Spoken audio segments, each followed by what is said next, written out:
মহান আল্লাহ পাক রব্বুল আলামিন মানব জাতিকে সৃষ্টি করার আগে মানব জাতির আত্মা বা রুহ সৃষ্টি করছেন।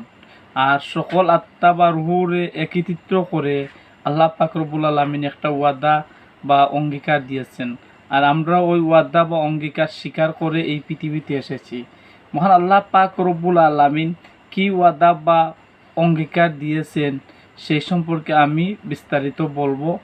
আপনারা যদি ভালো লাগে আমার ভিডিওটি লাইক কমেন্ট শেয়ার করবেন।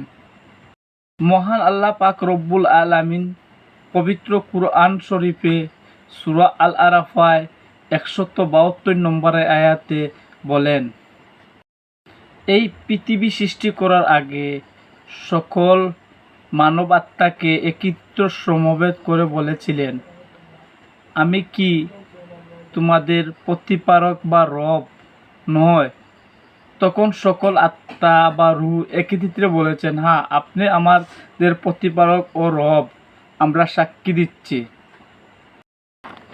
এই ওয়াদা বা অঙ্গীকার মহান আল্লাহ রব্বুল আলামিন কে নিয়েছেন সেই সম্পর্কে বলবো।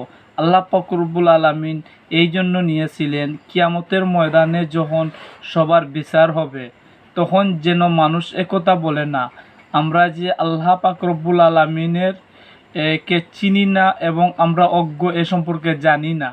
এই কথা না বলার জন্য মহান আল্লাহ পাক রব্বুল আলামিন মানব জাতিকে সৃষ্টি করার আগে সকল মানবের আত্মাকে একত্রিত করে এই অঙ্গীকার দিয়ে পৃথিবীতে সৃষ্টি করেছেন।